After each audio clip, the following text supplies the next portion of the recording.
al primer libro de Samuel, capítulo 7, aunque vamos a leer todo el capítulo, luego os diré en qué versículo el Señor quiso que me detuviera. Y vamos a leerlo. ¿Lo tenéis ya? Primer libro de Samuel, capítulo 7. Me vais a perdonar hoy porque entre que estreno gafas y tengo que estar regulando así para ver dónde está sincronizado y no, fíjate, llevo 2 días y no me había dado guerra, pero ahora sí, ya sintonizo, vale. Muy bien. Dice así la palabra del Señor. Los de Kiriat Jearim fueron, estoy leyendo la Nueva Versión Internacional, los que seguís en Reina Valera, pues quizás encontréis otros nombres de los pueblos y de las situaciones. Dice, los de Kiriat Jearim fueron a Bet-Semes y se llevaron el arca del Señor a la casa de Abinadab, que estaba en una loma. Luego consagraron a su hijo Eleazar para que estuviera al cargo de ella. El arca permaneció en Kiriat Jearim durante mucho tiempo. Pasaron 20 años y todo el pueblo de Israel buscaba con ansiedad al Señor. Por eso Samuel le dijo al pueblo: si ustedes desean volverse al Señor de todo corazón, desháganse de los dioses extranjeros y de las imágenes de Astarte. Dedíquense totalmente a servir solo al Señor y Él los librará del poder de los filisteos. Así que los israelitas echaron fuera a los ídolos de Baal y de las imágenes de Astarte y sirvieron solo al Señor. Luego Samuel ordenó: reúnan a todo Israel en Mizpa para que yo ruegue al Señor por ustedes. Cuando los israelitas se reunieron en Mizpa, sacaron agua y la derramaron ante el Señor. También ayunaron durante el día y públicamente confesaron: hemos pecado contra el Señor. Fueron en Mizpa donde Samuel comenzó a gobernar a los israelitas. Cuando los filisteos se enteraron de que los israelitas se habían reunido en Mizpa, los jefes filisteos se marcharon contra Israel. Al darse cuenta de esto, los israelitas tuvieron miedo de los filisteos y le dijeron a Samuel: no dejes de clamar al Señor por nosotros, para que nos salve del poder de los filisteos. Samuel tomó entonces un cordero pequeño y lo ofreció en holocausto al Señor. Luego clamó al Señor en favor de Israel y el Señor le respondió. Mientras Samuel ofrecía el sacrificio, los filisteos avanzaron para atacar a Israel. Pero aquel día el Señor lanzó grandes truenos contra los filisteos. Esto creó confusión entre ellos y cayeron derrotados ante los israelitas. Entonces los israelitas persiguieron a los filisteos desde Mizpa hasta más allá de Belcar, matándolos por el camino. Después Samuel tomó una piedra, la colocó en Mizpa y Sen y la llamó Ebenezer. El Señor no ha dejado de ayudarnos. Durante toda la vida de Samuel, el Señor manifestó su poder sobre los filisteos. Estos fueron subyugados por los israelitas y no volvieron a invadir su territorio. Fue así como los israelitas recuperaron las ciudades de los filisteos, que los filisteos habían capturado anteriormente, desde Ecrón hasta Gat, y libraron todo ese territorio del dominio de los filisteos. También hubo paz entre Israel y los amorreos. Samuel siguió gobernando a Israel toda su vida. Todos los años recorría las ciudades de Betel, Gilgal y Mizpa y atendía los asuntos del país en esas regiones.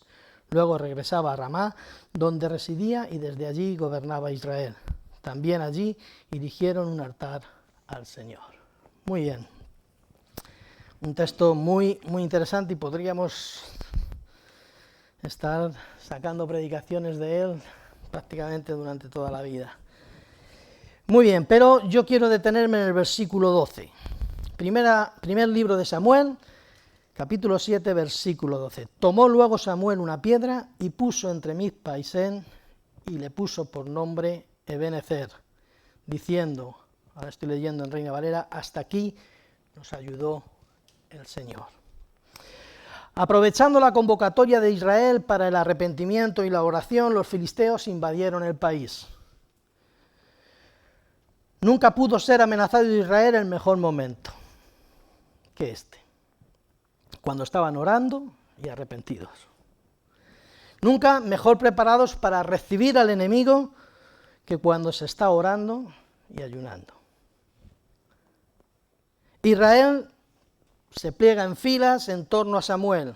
Samuel fue el último juez de Israel, al cual siguió después el rey Saúl. Israel se pliega, como he dicho, o pliega filas en torno a Samuel. Aunque no era un hombre de guerra, ni es mencionado jamás como una persona de extraordinaria valentía, le piden, sin embargo, que ore insistentemente por ellos. Versículo 8, hemos leído. Sin armas ni preparados para la guerra, se habían reunido a orar y a ayunar, no a luchar. Las mejores armas que tenemos es la oración y el quebranto delante de Dios. No hay mejor arma. Dios respondió favorablemente a la oración de Samuel, versículo 9 del texto que hemos leído. En el mismo momento en que Samuel sacrificaba el holocausto y se elevaba su oración, comenzó la batalla, que terminó con una completa derrota de los filisteos. Dios mismo luchó por los israelitas con una gran tormenta de truenos. Este texto solo da para, pero no me voy a detener. La cuestión de la ofrenda y la oración. La ofrenda y la oración, porque tenemos una ofrenda que es Cristo. Para siempre, eterna y permanente, esa ofrenda que Jesús elevó al Padre por nuestros pecados, y esa es la ofrenda que debe acompañar nuestra oración. Por eso algunas veces la oración es vana, si no se es consciente de que necesitamos esa ofrenda en nuestra vida, para que nuestras oraciones sean elevadas.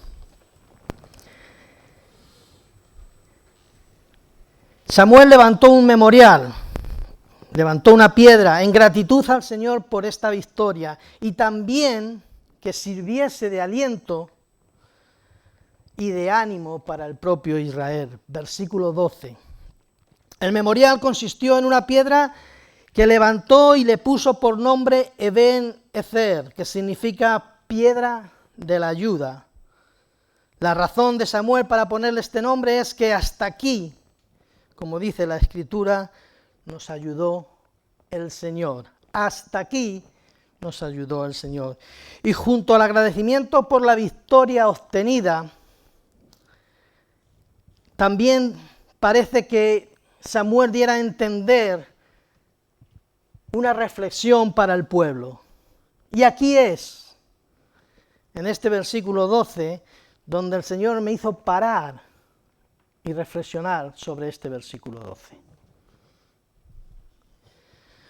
Repito el texto. Tomó luego Samuel una piedra y la puso entre Mizpa y Sen, y le puso por nombre Eben-Ezer, diciendo: hasta aquí nos ayudó el Señor. Este Eben-Ezer que expresó Samuel en su tiempo nos sirve a nosotros en nuestros días y en el tiempo que estamos viviendo. Frente a los discursos que oímos de unos y de otros, frente a las interpretaciones que de estos tiempos se hacen, que nos crean inseguridades, incertidumbres, confusión y miedos, tenemos la palabra profética, perfecta, segura, estable, fiable, clarificadora, que nos alienta y nos da el valor para afrontar cualquier adversidad, Tenemos la palabra de Dios, y esta palabra de Dios es la que tenemos que oír. En estos tiempos es la palabra de Dios, esta palabra de Dios, la que debemos oír. La que tenemos que oír con intencionalidad, acudiendo a ella con la intención de relacionarnos más con nuestro Dios, de escuchar directamente lo que Dios quiere hablar y tratar conmigo. No hay mejor palabra profética que esta, la Escritura, la palabra de Dios. No la que recibimos vía Twitter, Facebook o WhatsApp, y que reenviamos de manera casi mecánica en nuestra labor evangelística a nuestros contactos. Porque esa palabra es la que Dios ha tratado con otros, pero puede que no sea la que quiere tratar contigo. Las redes están bien cuando lo que fluye por ellas es la palabra de Dios, pero no pueden sustituir nuestra relación personal con Dios, directamente con Él. Porque cuando perdemos esta relación fresca, genuina, auténtica y personal con nuestro Dios, comenzamos a perder la visión de Dios y su propósito para nuestras vidas, para nuestras familias y para nuestra iglesia. Comenzamos a ver conspiraciones, confabulaciones y enemigos donde solo hay hermanos con aciertos y equivocaciones tan imperfectos como yo. No nos dejemos arrastrar como si de un tsunami se tratase por el desánimo, la confrontación, la bipolaridad, la competencia, los celos, la imposición de nuestros criterios y la falta de entendimiento y empatía con otros. Igual que el resto de la sociedad con la que estamos conviviendo. Esto es lo que vemos ahí. Confrontación, celos, contiendas, faltas de acuerdos. Da igual que la gente se esté muriendo. Esto es lo que nos encontramos ahí fuera. Pero nosotros somos distintos. La iglesia es distinta. O la iglesia debe ser distinta. Nosotros somos distintos. El Espíritu de Dios que mora en nosotros, si es que en verdad mora en nosotros, ese Espíritu de Dios nos hace distintos. Nos hace portadores de esperanza, mediadores en conflictos, moldeadores de conductas, empáticos con los problemas de otros, sembradores de vida, ejemplos de santidad, colaboradores de Cristo. Hasta aquí hemos leído, versículo 12. Hasta aquí nos ayudó el Señor. La palabra hasta aquí son como una mano indicando el pasado, lo andado hasta aquí, el camino recorrido hasta este momento, como persona individual, también como familia, como iglesia y como comunidad o pueblo de Dios. En cada uno de nosotros puede ser diferente. 1 año, 10 años, 27 años, 60 años, 40 años, no sé el tiempo que llevas en el Señor.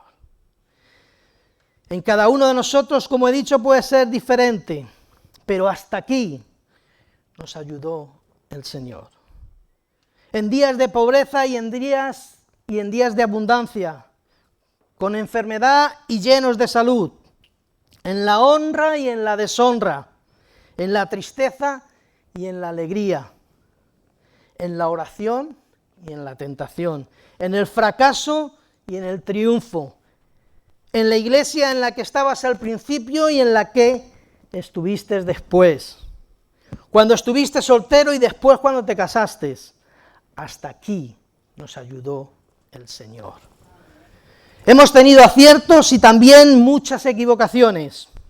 Se nos han abierto heridas y también se han cicatrizado. Hemos pasado por tiempos de dolor, pero también fuimos consolados.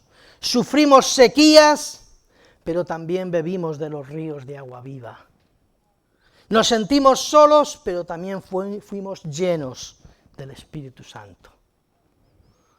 Hasta aquí nos ayudó el Señor. Y tenemos que verle en nuestro pasado, cómo el Señor ha estado ahí y nos ha conducido hasta este momento, hasta este tiempo, hasta este momento, hasta este lugar. Hasta aquí también es una mano que se levanta para detenernos y evaluar lo acontecido hasta este momento. Es un tiempo de presente, de evaluación, Una evaluación que necesitamos hacer, porque las personas, las empresas, los negocios, las iglesias, los estados, los gobiernos que no se evalúan, tienden a pararse, a quedarse quietos, estáticos, a ser reservados, miedosos, expuestos a la manipulación, al abuso físico, emocional o espiritual, sin criterio propio, sin futuro, sin fuste, como dicen en mi pueblo y seguro que en el tuyo también. Hasta aquí nos ayudó el Señor.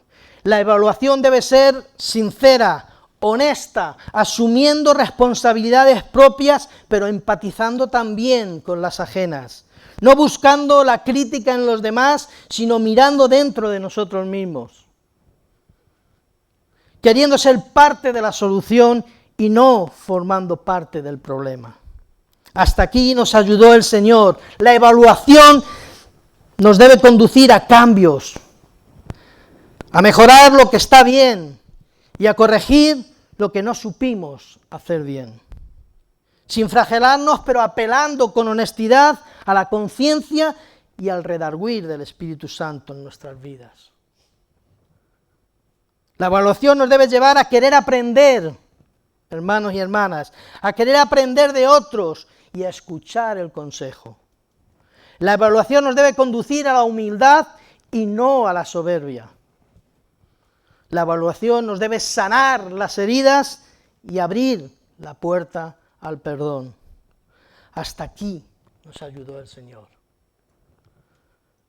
Y en todo esto debemos ver al Señor, obrando a nuestro favor en el pasado, ayudándonos en nuestro presente, hayan sido las que hayan sido nuestras circunstancias o estemos viviendo las situaciones que estemos viviendo.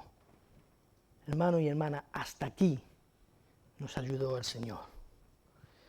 Y si no somos capaces de ver al Señor en nuestro pasado y en nuestro presente, no vamos a ser capaces de verlo en nuestro futuro. Porque la evaluación nos debe proyectar hacia ese futuro. Hasta aquí también es una mano que te invita al futuro. Una mano que te dice, todavía no se ha terminado, todavía no se ha llegado al final, todavía no ha concluido el tiempo. Hasta aquí nos ayudó el Señor. Lo vemos en nuestro pasado, en nuestra historia, con nuestros aciertos y nuestras equivocaciones. Hasta aquí nos ayudó el Señor. Nos paramos para evaluar ese pasado, no para quedarnos en él, para evaluar y aprender de ese pasado. Pero también hasta aquí nos indica que hay un futuro por delante, que hay un lugar al que hay que llegar, que hay una meta a la que conquistar. Hasta aquí nos ayudó el Señor. Nos indica esa mano que te invita al futuro. Y en el futuro también nos va a ayudar el Señor. Hasta aquí nos ayudó el Señor. Y en el futuro también. Porque nuestro futuro está basado en las promesas de nuestro Dios, en la fe y esperanza puesta en su palabra, en el poder del Espíritu Santo, en sus dones, en su cuidado y en su protección, en su sabiduría y en su capacitación, en su disciplina y en su corrección, en su visión, dirección y propósito, en su misericordia y en su amor, en su perdón y en la obra de Jesús en la cruz del Calvario. Hasta aquí nos ayudó el Señor y lo seguirá haciendo. Porque en el futuro evaluaremos nuestro pasado y nuestro presente, sanaremos nuestras heridas, perdonaremos. Querida iglesia, perdonaremos. Nos desprenderemos de nuestros complejos y de nuestros celos. Tendremos disponibilidad y colaboraremos de la mano de nuestros hermanos, codo con codo, mano con mano. Empatizaremos con la situación de otros, no juzgaremos y mostraremos el amor de Dios. Hasta aquí nos ayudó el Señor y lo seguirá haciendo también. Porque seremos capaces de aprender de nuestros errores. Aceptaremos la disciplina de Dios no como un castigo, sino como un aprendizaje. Nos dejaremos formar, aprenderemos de la experiencia de otros y escucharemos los consejos de otros. Dejaremos de anclarnos en nuestros criterios y atenderemos y escucharemos también los criterios que sean distintos a los nuestros.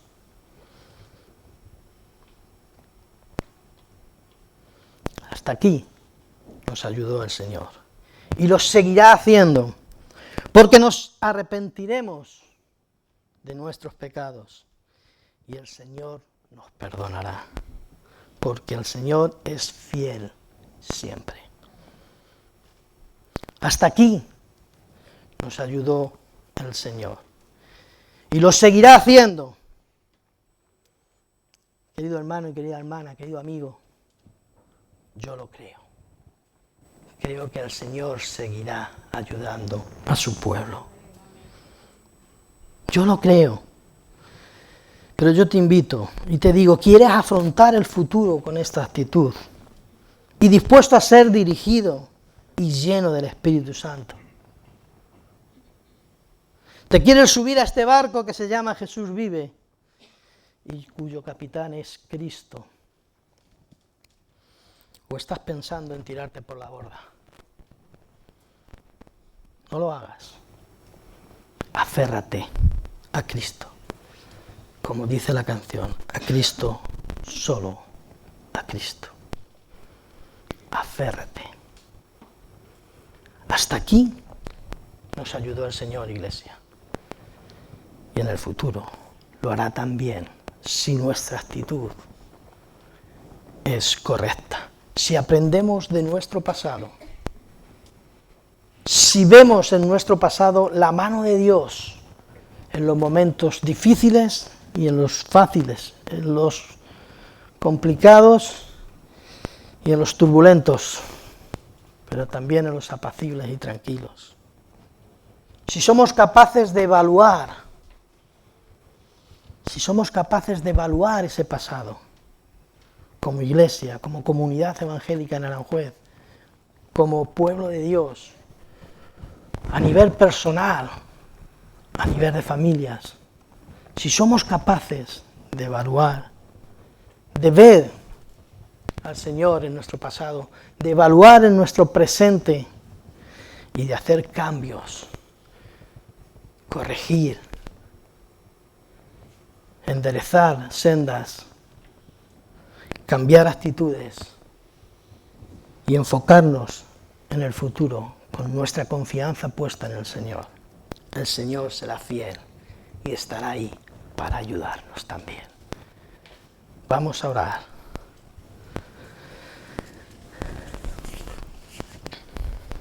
Padre, quiero darte las gracias por tu palabra, Señor.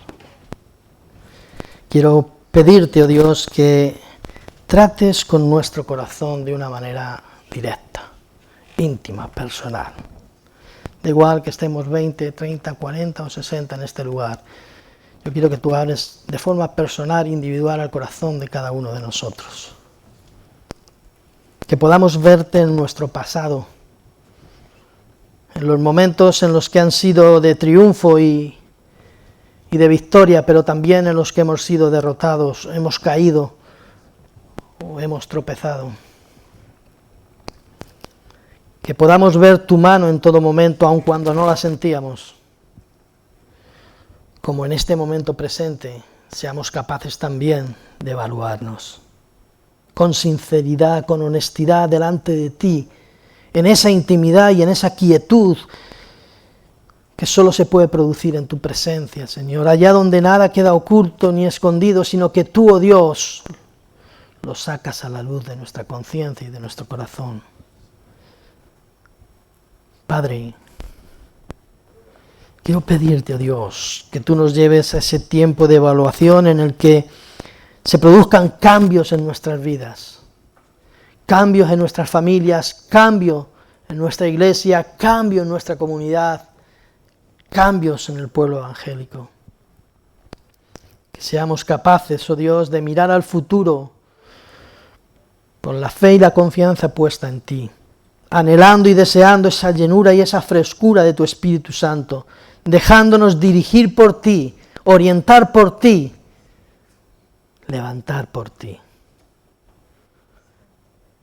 Padre, nos arrepentimos de nuestros pecados y como Samuel elevamos una oración a ti en el nombre de Jesús, por la ofrenda hecha en la cruz del Calvario por tu Hijo amado, para nuestro favor, para nuestra salvación. Y en base a esa ofrenda elevamos delante de ti una oración, Señor, de arrepentimiento y de perdón. Y también de renovación. Danos nuevas fuerzas. Ayúdanos a enfocarnos correctamente en tu propósito y en los planes que tú tienes por delante, Señor. Que el pasado nos sirva para evaluar y para corregir, pero no para quedarnos en él, sino proyectarnos al futuro que tú tienes por delante. Te lo pedimos, Padre, en el nombre de Jesús, en el precioso nombre de Jesús. Amén. Amén. Que el Señor os bendiga.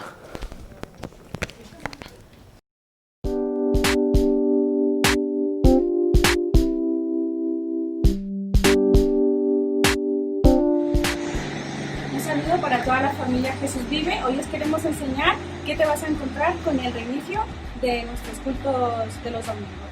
Así que antes que nada quiero darte una serie de recomendaciones.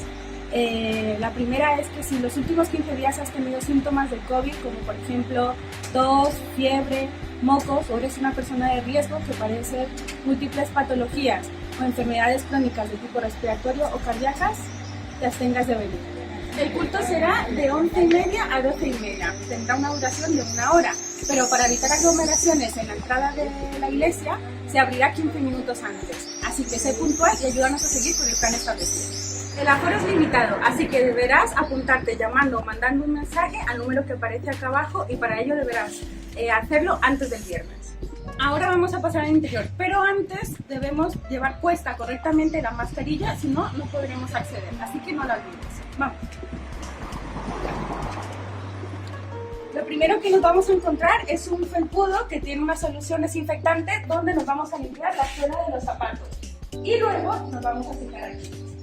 Buenos días, Vanessa. Buenos Bienvenida. días, Pepe. Gracias. Mira, a tu derecha y a tu izquierda tienes gel para hacer la desinfección de manos, ¿vale? Okay, muchas gracias.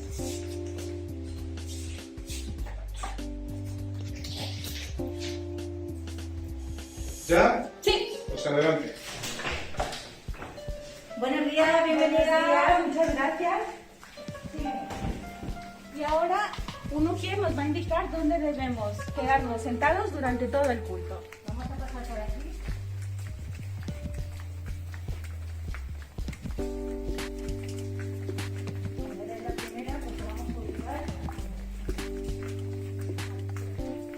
Y ahora vamos a hacer una pausa, porque esto es muy importante, el tema de los baños.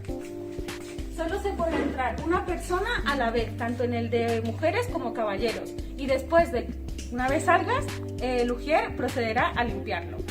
Y en la cocina permanecerá cerrada durante todo el culto. Así que vamos a intentar el máximo posible el no tener que usarla. Y para la escuela dominical también deberemos seguir unas normas.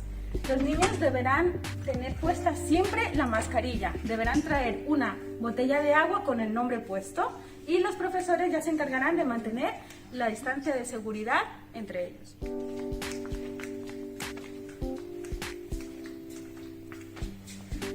Como te has apuntado anteriormente, tu sitio ya está asignado, así que el ujier lo único que va a hacer es indicarte dónde vamos a permanecer sentados. Es importante que traigas de casa tu botella de agua para evitar las entradas a la cocina. Y si todos respetamos las normas de seguridad, entre todos vamos a poder disfrutar de un culto seguro y relajado. Una vez acabado el culto, vamos a proceder a la salida del local. Lo vamos a hacer de forma escalonada. Los sugieres nos estarán en todo rato comunicando en qué momento nos toca salir. Ya puedes salir. Muchas gracias. Una vez salgamos de la iglesia, es importante que no nos quedemos fuera hablando o formando grupos por testimonio de la comunidad que nos ve, pero también por la seguridad entre nosotros. Así que, de verdad, os esperamos el próximo domingo. Un beso.